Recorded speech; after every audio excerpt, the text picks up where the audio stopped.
तेरी रहमतों का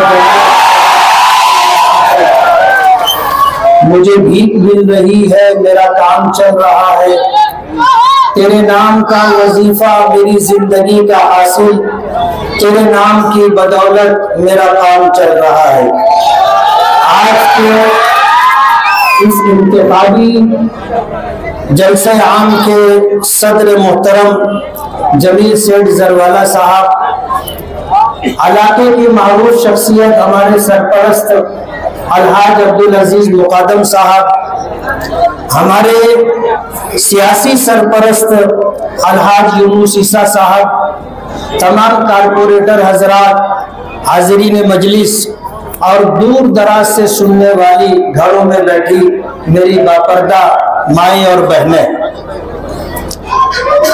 आज एक बार फिर शहर के सबसे कदीम और बड़े महल्ले में आकर आपके रूबरू अपनी बात रखने का मौका मिला। इस महल्ले के बहुत से कदीम खानवादों में गफूर बागबान, हबीब सरदार, अब्दुल रहमान अब्दुल सेठ, हनीफ संधू हाजी, भाऊ सेठ रंगवाले, हब्बी सेठ, गुलाम रसूल सेठ, अब्दुल रज्जाक सेठ, बाबू रंगाड़ी खानवादा, हनीफ सेठ सूत वाले, बकरीदी सरदार, बशीर अदीब, मुल्ला मिंबर, अंजुम सरदार, जुम्मन सरदार, अल्ताफ मुकादम, इस्माइल मुकादम, हुसैन मुकादम, अजीमुल्ला मुकादम, हाजी अब्दुल सत्तार सोसाइटी वाले, दहा पतंग वाले, भाऊ सेठ जुब्बे वाले, खान साहब बखार वाले, हैदर अली मास्टर, सुल्तान हाफिज जी, हनीफ मास्टर, ताज मोहम्मद सेठ, दोस्त मोहम्मद सेठ, हुसैन पहलवान, कंदई हाजी, मोहम्मद कारी, हसन छोटे हाजी, अहमद पहलवान, अमीर अली जुम्मन, हकीम होटल वाले, जान मोहम्मद हाजी, खुर्शीद पहलवान, इब्राहिम कलर, लाल मोहम्मद हाजी, गफूर भजिए वाले, इस्माइल बीड़ी खानवादा, ऐसी बहुत सारी शख्सियात इसी महल्ले से ताल्लुक रखती हैं। शमसू से जो भी इसी महल्ले से ताल्लुक रखते थे, ऐसी दर्जनों फैमिलियां जिनका ताल्लुक इस महल्ले से है। ये महल्ला कदीम महल्ला है और मालेगांव के महल्लों में बड़ा महल्ला है। आज आपके दरमियान अपनी 5 साला कारकर्दगी लेकर के मैं आया हूं। हमारे मुखालिफिन ये आवाज लगा रहे हैं कि उन्होंने कुछ काम नहीं किया। मैं एक एमएलए होने की हैसियत से एमएलए के लेवल का जो काम होता है उनमें से चंद काम आपको बताऊंगा। ये हमारा बाईपास हाईवे है, उस तरफ रोड क्रॉस करने में 400 से 500 लोग हादसे में शहीद हो चुके। होना ये चाहिए था कि ये आगरा रोड जहां जहां से गुजरा वहां पर सर्विस रोड और फ्लाईओवर बना, लेकिन मालेगांव का ये मसला अजीब व गरीब मसला रहा। काम करने वाली एजेंसी को रोका गया और ये कहा गया कि ये काम हम कारपोरेशन के बजट से करवा देंगे, आप ये काम मत करो। लेना देना कर लिया गया। आप कारपोरेशन से इसकी इंक्वायरी कर सकते हैं।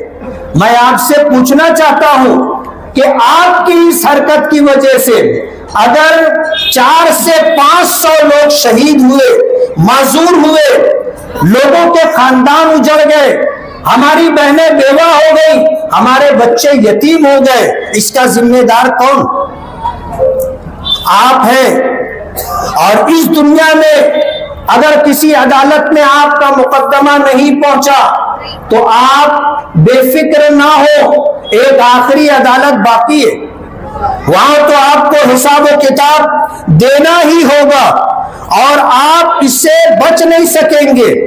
हमने बाईपास के लिए, बाईपास में सर्विस रोड के लिए, फ्लाईओवर के लिए, अंडरपास रास्ते के लिए हमने 156 करोड़ रुपया मंजूर करवाया जब लॉकडाउन चल रहा था। उस वक्त हमने जो कोशिशें की थी, हाईवे अथॉरिटीज के लोग दिल्ली से, बंबई से, नासिक से आए और उस वक्त जो है मकामी पुलिस इंतजामिया, रेवेन्यू डिपार्टमेंट के लोगों के साथ 13 फाटे से लेके 40 गांव फाटे तक सर्वे हुआ और अल्हम्दुलिल्लाह उसका काम शुरू हो चुका है। आप जाकर के देख सकते हो।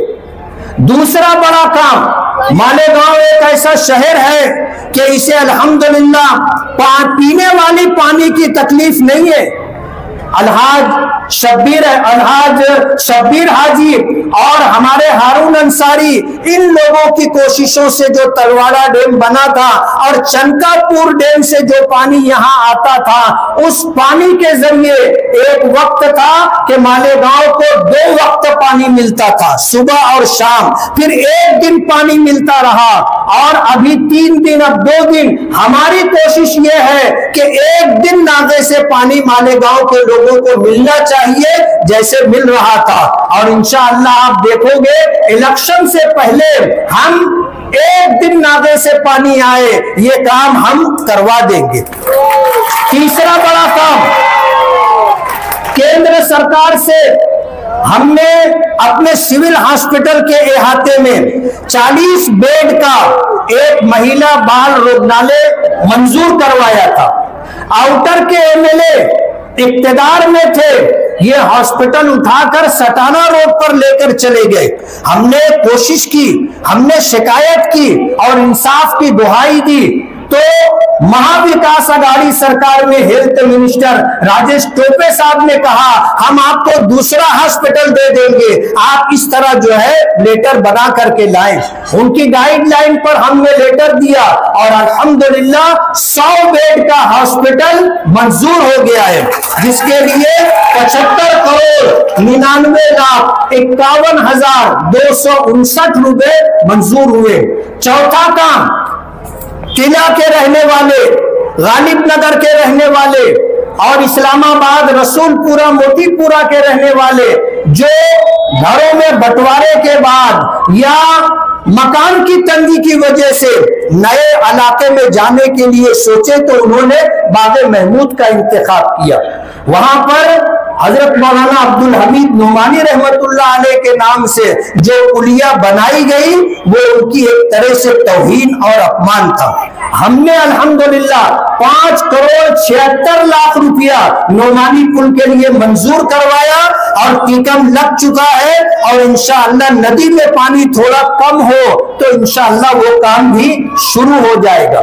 हमारा ये शहर मस्जिदों का, मीनारों का शहर है, हमारा ये शहर दीनदारों का शहर है और हमारा ये शहर अच्छाई और बुराई, सच और झूठ के दरमियान तमीज करने वालों का शहर है। अल्लाह का बहुत बड़ा एहसान है, हमारे यहाँ आज लोग इतने लिबरल नहीं हैं, इतने आजाद ख्याल नहीं हैं कि किसी ऐसे शख्स को जिसको इस्लाम से, इस्लामी तालीमात से और इस दीन इस्लाम का कोई किसी तरह का अगर उसे इल्म ना हो और वो आजादी के साथ मन चाही जिंदगी गुजारे, अहकामात शरिया की पाबंदी ना करे, ऐसे लोगों को हमारा शहर बर्दाश्त नहीं करता।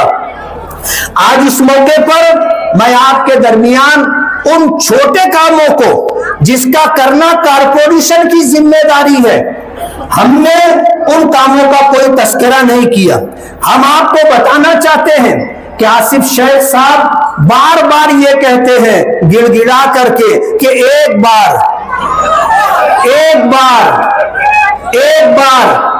वो हमको रोतड़ा बोलते हैं। अल्लाह का एहसान है, शेर का जिगर है। 2014 का इलेक्शन हारा, 5 मिनट के लिए भी घर में नहीं बैठा, 5 मिनट के लिए भी घर में नहीं बैठा। जोहर की अजान हो रही थी, नतीजा आ जाने के बाद मैं अपने काम पर अपनी जिम्मेदारी पूरी करने गया। मैंने जोहर की नमाज पढ़ाई, मस्जिद के सारे मुसल्ली मेरा मुंह देख रहे थे। अरे आपके अब्बा जी हारे थे, 8 महीने तक घर से नहीं निकले। आप हारे तो घर जा करके घर वालों से मिल करके भो रो रहे थे और बताने वालों ने बताया कि पूरी पूरी रात गली में टहलते रहते थे। और बताने वालों ने ये भी बताया कि सोते सोते हड़बड़ा उठ के बैठ जाते और 5 साल इसी टेंशन के साथ गुजरा है। 5 साल इसी टेंशन के साथ। वो कहते हैं कि एक बार मैं आपको बताना चाहता हूं कि आप जो एक बार कहते हो, हमारे शहर ने आपके वालिद को 1999 से 2009 तक एमएलए 10 साल रहे और उसी टर्म में 2004 से 2007 तक आप मालेगांव शहर के मेयर रहे। बाप के भी हाथ में लड्डू था, आपके भी हाथ में लड्डू था। 2012 से 2015 तक आपकी वालिदा मेयर रही, लेकिन कोई काबिले जिक्र काम शहर में नहीं हो सका। 2014 में आप एमएलए बने और इसी टर्म में आपके वालिदे मरहूम 2017 से 2019 तक मेयर रहे। दोनों के हाथ में लड्डू रहे, लेकिन कोई काबिले जिक्र काम नहीं हुआ। 2019 से 2024 तक आपकी वालिदा मेयर रही, आपके वालिद मेयर रहे, लेकिन शहर की खस्ता हाली खत्म नहीं हुई। इतने मौके आपको शहर ने दिए, अब भी आपको एक मौका चाहिए। और बार बार आप कहते हो एक बार। हम पर इल्जाम लगता है, हमें यह कहा जाता है कि ये फिरका परस्तों के आलेकार हैं। मैं आपको बताना चाहता हूं कि फिरका परस्तों के आलेकार आप रहे, आपके वालिद रहे। इक्तिदार के लिए दादा भूसे आपके साथ रहे तो तारीफ होती रही, और जब टर्म खत्म हो गया, वो अपने रास्ते तुम अपने रास्ते, तो अब दादा भूसे फिरका परस्त हो गए। अजीत दादा पवार से आप बार बार मिलते रहे, शहर के लिए आप वहां से मस्जिदों के नाम पर और दूसरे कामों पर 20 करोड़ रुपया फंड लाया। आप उनके निफाड़ में बैठ करके खुफिया मीटिंग करते हैं। हमारे पास तस्वीर आई, हमने शामनामे में वो तस्वीर लगाई और हमने पूछा, अपना हर मामला आप लोगों के सामने ले करके आते हो, उसे उजागर करते हो, लेकिन ये मीटिंग आपने खुफिया क्यों रखी? आज तक अजीत दादा पवार का नाम ले रहे। मुझे किसी ने बताया कि ये थोरात साहब को अब्बा बोलते, थोरात साहब को अब्बा बोलते। थोड़े दिनों में अजीत दादा पवार को भी अब्बा बोलने लग जाए। फिरका परस्तों के साथ ये रहते। आप सोचो, महाविकास आघाड़ी सरकार टूटी, महायुति सरकार बनी, तो ये फडणवीस साहब को मुबारकबाद देने के लिए फूलों का गुलदस्ता लेकर के चले गए। और अब्दुल मालिक पर जब फायरिंग हुई तो सारी मदद वहीं से ली गई। फडणवीस होम मिनिस्टर हैं, Ajit Dada Pawar deputy chief minister हैं, फाइनेंस मिनिस्टर हैं, और पिछले जलसों में आपको इसकी तफसील बताई गई। इनके खिलाफ कोई कार्रवाई नहीं रही, कोई कार्रवाई नहीं हुई। जब तक ये सत्ता का मजा लेते रहे, मेयर की कुर्सी चाहिए थी, तलवाड़ा के पानी का सौदा किया, और जब मालेगांव की गयूर आवाम ने उनसे ये कहा कि आपने तलवाड़ा डैम का पानी उनको दे दिया, आपने पानी बेचा है अपने मेयर की कुर्सी के लिए, तो कहने लगे कि हाँ, छाती ठोक के कहा कि हमने बेचा है, हमारा बस चलेगा, नारू शंकर का किला भी बेच डालेंगे।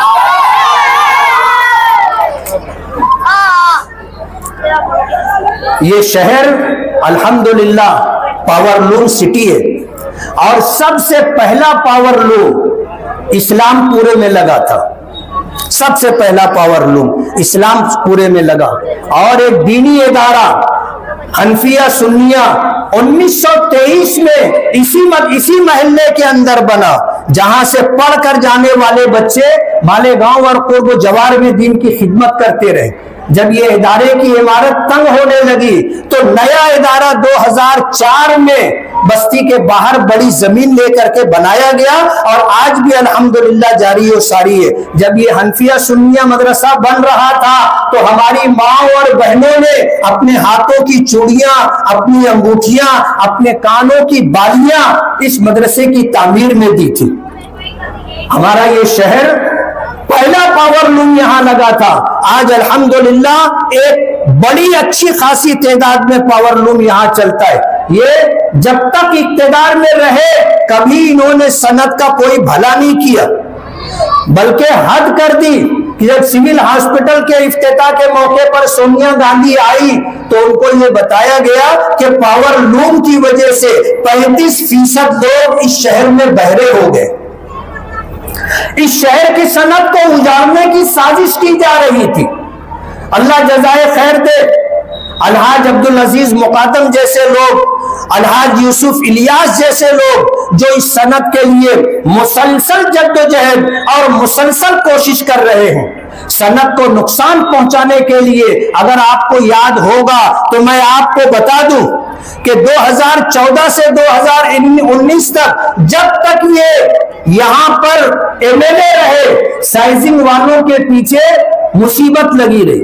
पॉल्यूशन के नाम पर साइजिंग को खुद ही बंद करवाते थे और फिर साइजिंग मालिकान से लाखों रुपया लेकर कि ऑफिसरान को रिश्वत देना है, ये काम करते रहे। मैं पूछना चाहता हूं कि 2019 के बाद 2024 तक क्या पॉल्यूशन के नाम पर कोई ऑफिसर मालेगांव आया? सिर्फ एक मर्तबा भी नहीं आए। हम तो कहते हैं ना कि यही टोना भी लगाते हैं और यही टोना छोड़वाते भी, यही टोना लगाते हैं और यही टोना छोड़वाते। मैं आपको ये बताना चाहता हूं कि ये शहर के हमदर्द नहीं है, इस शहर के खैरखा नहीं है, इस शहर की सनत के खैरखा नहीं है। ये हमेशा शहर की तबाही और बर्बादी का, शहर को कारपोरेशन में जाकर के लूटने का काम किया। जब ये 7.5 साल का अरसा जो कारपोरेशन में इक्तदार में बैठ करके इन्होंने सत्ता का मजा लिया, फिरका परस्तों को साथ लिया, मालेगांव में अगर ये बुनियादी सहूलियात जिसे मूलभूत सुविधा कहा जाता है, अगर ये ईमानदारी से 100 करोड़ रुपया भी खर्च करते, आज मालेगांव में एक रोड गटर बनाने के लिए हमको जगह नहीं मिलती। वो किसी ने पोस्ट चलाई कि तुमने बहुत काम किया, पूरा हसनपुरा आपने सड़क बनवा दिया, ये महिला आपने गोद ले लिया, पवारवाड़ी में आपने 40-45 गटरें बना दी, रोड का काम होना है, आप पानी पीने के पानी की पाइपलाइन डलवा रहे हैं, तो आप ऐसा करो कि एक कारपोरेटर बनकर ये काम करो। ये कारपोरेटरों का काम, ये एमएलए का काम नहीं है। तो हम उनको बताना चाहते हैं कि एमएलए का जो काम है वो हमने किया है और कारपोरेशन में जो आपका काम था आपने नहीं किया। इस शहर की आवाम इस शहर की आवाम के लिए हमें करना पड़ रहा है। ये वाकई कारपोरेशन की जिम्मेदारी है, एमएलए की जिम्मेदारी नहीं है। लेकिन अल्हम्दुलिल्लाह तकरीबन 100 करोड़ रुपया हमने कोशिश की, जद्दोजहद की, हमने हर तरह का वो तरीका इख्तियार किया जो फंडिंग के लिए लगता है, हमने इख्तियार किया, फंड मिला। आज अल्हम्दुलिल्लाह पूरे शहर में अगर कोई काम हो रहा है तो वो हमारा काम है, वो हमारा काम है। 100 करोड़ के काम हुए, 100 करोड़ के काम होना बाकी। और इंशाअल्लाह हमें आपसे उम्मीद है कि आपने अगर हमें फिर खिदमत का मौका दिया, काम करने का मौका दिया, तो इंशाअल्लाह इससे ज्यादा काम करके हम आपको देंगे। बकरीद का मौका आता था, जर्सी गाय के नाम पर मुसीबत लेके आ जाते थे, जो थोड़ा होता बहुत मामला काम था वो भी बंद हो जाता था। आपको याद होगा हमारे 5 साल दौर में भी बकरीद आई है, आपको याद होगा शहर का क्या मामला रहा आपको पता होगा। हम इस पर कुछ ज्यादा नहीं कहना चाहते, लेकिन बताना चाहते हैं कि आज अगर हमको जानवरों के नाम पर इल्जाम दिया जाता है तो आप पहले अपना गिरेबान झांक ले, आपने क्या किया और हमने क्या किया, शहर की आवाम अच्छी तरह जानती है। तो हमारा ये शहर अल्हम्दुलिल्लाह कदीम शहर है और अल्हम्दुलिल्लाह सबसे बड़ा हमारा ये मोहल्ला सबसे कदीम मोहल्ला है और सबसे बड़ा मोहल्ला है। इस शहर की बुनियाद अगर बस्ती के नाम से पड़ी तो यही गांवठान का एरिया है जहां लोग आए 1857 में लूट पीट करके यूपी से, तो कोई शोलापुर रुका, कोई बुरहानपुर रुका, कोई धुलिया रुका, कोई मालेगांव रुका, कोई भिवंडी और इचल करंजी गया और ये सनत लेकर के साथ में आए और इस सनत को लेकर के अल्हम्दुलिल्लाह शहर की हर तरह की जरूरत पूरी की जाती है। मस्जिदों की तामीर का मसला हो, मदरसों की तामीर का मसला हो, मकातिबे कुरानिया की बात हो, इस महल्ले के लोग और इस शहर के मुखय्यरीन ऐसा दिल खोल करके चंदा देते हैं कि मालेगांव के लोगों को बाहर चंदा करने की जरूरत नहीं पड़ती। हमारा ये शहर पूरे हिंदुस्तान में चंदा देता है। आप देखो हमारे शहर में पूरे मुल्क से सफरा आते हैं और यहाँ के लोग उनकी दिल खोल करके मदद करते हैं, जिसकी वजह से अल्हम्दुलिल्लाह हमारा ये शहर पूरे मुल्क में जाना जाता है। हमारी अपनी एक मजहबी और मिल्ली शनाख्त है इस शहर की। हम दुआ करते हैं कि अल्लाह ताला इस शनाख्त को बाकी रखे। आज 27 तारीख मुकम्मल हो गई है, फॉर्म भरने के लिए 2 दिन बचे हैं, 28 और 29। जब हमने डिपार्टमेंट से बात की कि हम कल की तारीख में फॉर्म भरना दाखिल करना चाहते हैं, तो उन्होंने हमसे गुजारिश की कि 11 बजे दादा भूसे साहब पूरे लाव लश्कर के साथ आने वाले हैं, आसिफ शेख साहब भी फॉर्म भरने आने वाले हैं, एजाज बेग भी आने वाले हैं। आपसे हमारी ये गुजारिश है, रिक्वेस्ट है कि आप जोहर की नमाज के बाद आए। हमने कहा कोई बात नहीं, हम तो डिपार्टमेंट के लिए कोई दर्द सर नहीं बनना चाहते, हम आएंगे। ये सब जब अपने घरों को वापस हो जाएंगे, हम अपने जियाले वर्करों के साथ इंशाअल्लाह आएंगे। मैं आपसे ये गुजारिश करना चाहता हूँ कि हमारा ये इलेक्शन अच्छाई और बुराई के दरमियान है। पिछले जलसों में मेरी जुबान से कुछ जुमले, कुछ बातें ऐसी निकल गई जो मेरी जुबान से लोग सुनना नहीं चाहते। उनकी बहुत सारी बुराइयां हैं, बहुत सारी बुराइयां हैं। अगर हम उनको बयान करना शुरू करेंगे तो मुसीबत होगी। उन्हीं बातों को लेकर के ये खुद रो रहे, कहते हैं कि उनके एरिया, उनके महल्ले, उनके इलाकों में उन्होंने हमको घुसने नहीं दिया, रास्ता बंद कर दिया। अरे झूठ की भी एक हद होती है। अभी खयाबान निशात चौक पे आपने जलसा लिया था। अरे झूठ बोलो तो नीट बोलो, ऐसा बोलो कि झूठ हजम हो जाए। तुम तो ऐसा झूठ बोल रहे हो। अभी मुझे किसी ने एक वीडियो क्लिप भेजी, ये आयशा नगर में खड़े होकर के लोगों को बिरादरी की दुहाई दे रहे थे और ये बता करके कि हमको उधर जाने नहीं दिया जा रहा है, हमारे नौजवानों को खुलकर काम करने का मौका नहीं मिल रहा है। हमने कब आपको मना किया? ये शहर हमारा भी है, आपका भी है, लेकिन कहते हैं ना कि आदमी जब बोता है तो उसे काटना भी पड़ता है। अब्दुल मालिक पर फायरिंग करने के बाद इनका पेशाब खता हो रहा है इधर आते हुए। खयाबान निशात चौक का जलसा था, वो इलाका पुलिस छावनी बना हुआ था। आप में खुद हिम्मत नहीं है। इन्होंने आयशा नगर में नौजवानों को, आयशा नगर में हमारी माँ और बहनों को उकसाया कि जब ये इधर आएंगे ना तो उनका घेराव करना, उनको यहां पर प्रचार मत करने देना। आप अच्छी तरह समझ लो, कोई हमारा रास्ता रोक नहीं पाएगा। हम आएंगे और पूरी ताकत के साथ प्रचार करेंगे। आप भूलो मत, आपने आयशा नगर में इससे पहले ये हरकत की थी कि औरतों को हमारे पीछे लगा दिया, उनके हाथों में चप्पल था और इस तरह वो हमें डराने और रोकने की कोशिश कर रहे थे। अल्लाह अलहाज यूनुस ईसा साहब की उम्रों में बरकत दे, उन्होंने हमें हौसला दिया और उसके 2 दिन के बाद हमने वहां जलसा लिया। स्टेज नहीं लगाने दे रहे थे। 4 बजे दोपहर से अलहाज यूनुस ईसा साहब वहां कुर्सी लगा करके बैठे, स्टेज भी लगा, हमारा जलसा भी हुआ।